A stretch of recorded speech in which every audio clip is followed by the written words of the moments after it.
let's talk about Vancouver defensemen today. And in order to get off with this conversation, I wanted to firstly bring up the hockey gods, because they've been working in a very weird way this season. If you've been following the videos, you kind of know that I'm calling these guys out all the time. Nikita Kucherov on the LTIR, hey, that plot's being reused. You have the reigning Stanley Cup finalist Canadiens team doing absolutely poorly, and you have the Buffalo Sabres up on top of the league too. This season has been so scripted, it's like they went out there and they said, okay, maximum chaos, let's book this season in a way that makes it so that either everything happens the same way it did last year, or in the complete opposite as it happened last year, and no in between. The hockey gods are responsible for another piece of information that we have had when it comes to a former Vancouver Canucks defenseman. Guess what? We're talking about Olli Juolevi again. Because ever since getting acquired by the Florida Panthers in a trade for Juho Lammikko and Noah Juulsen, Olli Juolevi has been talking about how he's excited to get along with this new team, how he wants to show off how good he is and all that. And so far, he has played 0 games played with Florida, and unfortunately, it looks like that number is going to stay at 0 for quite some time. Olli Juolevi, according to Cap Friendly, has been placed on the IR. This guy got injured again! They have recalled Chase Prisky from the AHL Charlotte Checkers because of this absence on the blue line, and this is another one of those instances where the hockey gods are going out there and they're reusing their old scripts. Olli Juolevi, even though he is no longer a Vancouver Canuck, is a guy that I want to see succeed, you know? It would be somewhat vindicating to see this guy go out there and actually establish a legit NHL role for himself after being given chance after chance after chance and suffering so many injuries in the Vancouver system that he was never able to get that opportunity. Having this chance in Florida is good for him. A change of scenery definitely would have been appropriate based off of how the fan base and the media and everybody here was treating him, based off of how he treated the bag skate and how Travis Green's comments were laid out. It was not a good departure for Juolevi. And so, for me as a Canucks fan, even though I'm frustrated seeing how his career turned out here, seeing how he is not Matthew Tkachuk, or heck, even another defenseman like Mikhail Sergachev, or Jacob Chychrun, or Charlie McAvoy, or Dante Fabro, he is none of those guys. He's a lot worse than those guys. Even though he is not those guys, and I'm so disappointed that he's not, I still want him to succeed, man. I still want him to have a career. Is that not fair to ask, hockey gods? Why do you have to go out there and give this guy another injury? Now, because somebody has indeed been recalled, there's reason to believe that Juolevi will indeed be out for an extended amount of time, otherwise he would not have been placed on the injury reserve. So, for Olli Juolevi, it does not look like his career is really going to get kicked off anytime soon. I mean, he had 1 game played in the Canucks postseason bubble in 2020 and 23 games played in the regular season last year, so he's going to stick around at 24 total NHL games of experience for quite some time now, and that's very, very unfortunate.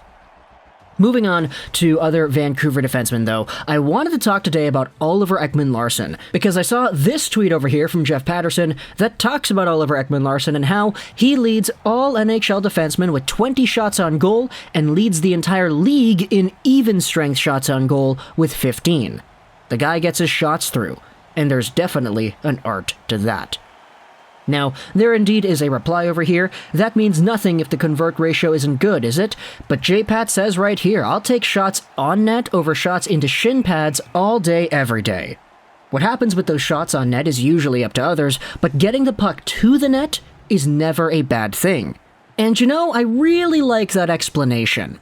Mostly because it highlights the importance of actually getting the puck to the goal from the blue line, and that's something that Oliver Ekman-Larsson has been, oddly enough, very good at.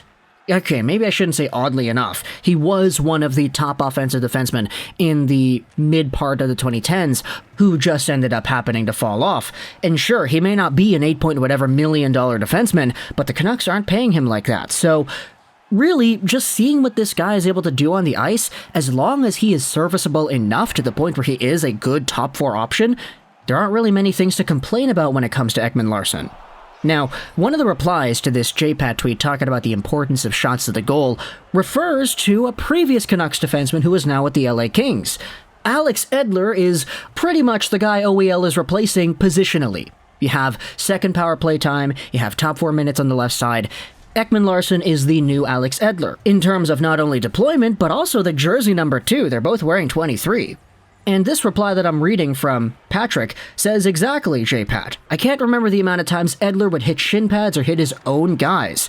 And you know, I read this tweet and I was like, yeah, Alex Edler was so bad at shooting the puck in the latter stages of his career with the Vancouver Canucks that, sure, even though he made up for it with his defense and his positioning and his physical play, the offensive side to Edler's game was just not there. It's why he was stuck on 99 career goals for the entire season. We thought that Edler would score his 100th goal sometime in 2021. But it did not happen. He would no longer take slap shots. He would try to just get it through with a light wrister.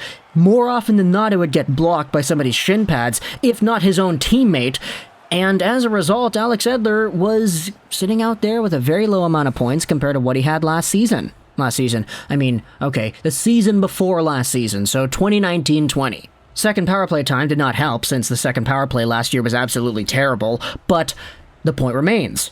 Oliver Ekman-Larsson is good enough to the point where Travis Green is even trying him out on the first power play with Quinn Hughes. We saw this yesterday against Chicago. The team was trying out that power play unit of 3 forwards up front, and then you had Hughes and Ekman-Larsson on the back end. When was the last time we had seen 2 defensemen on the same power play for the Vancouver Canucks? It's been a few years, hasn't it? So, for Oliver Ekman-Larsson, just the smooth skating ability, the offensive positioning, and the offensive awareness to create plays by making passes or by shooting it through traffic, it's been very good so far. And good enough to the point that even though his contract is extraordinarily long and extraordinarily expensive, the first parts of it so far are looking pretty promising. In the short term, at least.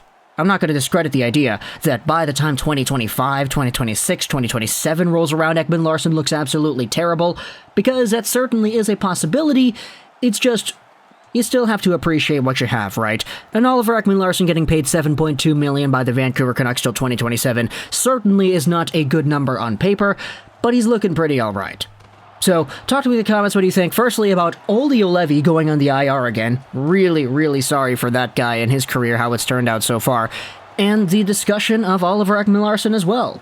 I think when you take a look at the Vancouver Canucks and their decor last season compared to this season, sure, there's no Hamonic this year, but Ekman-Larsson has been such an upgrade over Alex Edler, and Jack Rathbone is such an upgrade too over what we were expecting to get out of Olli Juolevi, that this team, even though they do perform very poorly once in a while, the Buffalo game comes to mind, there still are some good things, I think, to talk about with this hockey team. So let me know in the comments, what do you think? For Olli Juolevi, if there are any Florida Panthers fans out there watching this video, by the way, I don't want to make it seem like I don't think you guys exist. I know that's the meme everybody likes to throw out there, that Florida has no fans and all that, but if there are any Panthers fans in this comment section, then let me know what you think about Olli Juolevi, and I don't know if he's been good or not. Like, he hasn't played for you yet, but based off of the practices and the comments he made, I would think he's doing all right, right? You expect good things out of this guy. You acquire him in a trade. You don't want to see him do poorly.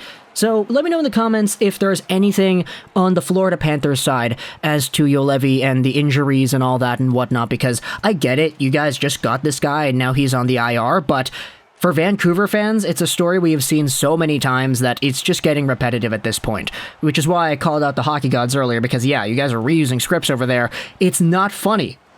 Also, Canucks fans, let me know in the comments what you think about this discussion on Edler and Ekman-Larsson as well. I hope you enjoyed this video. Rosén, and bye.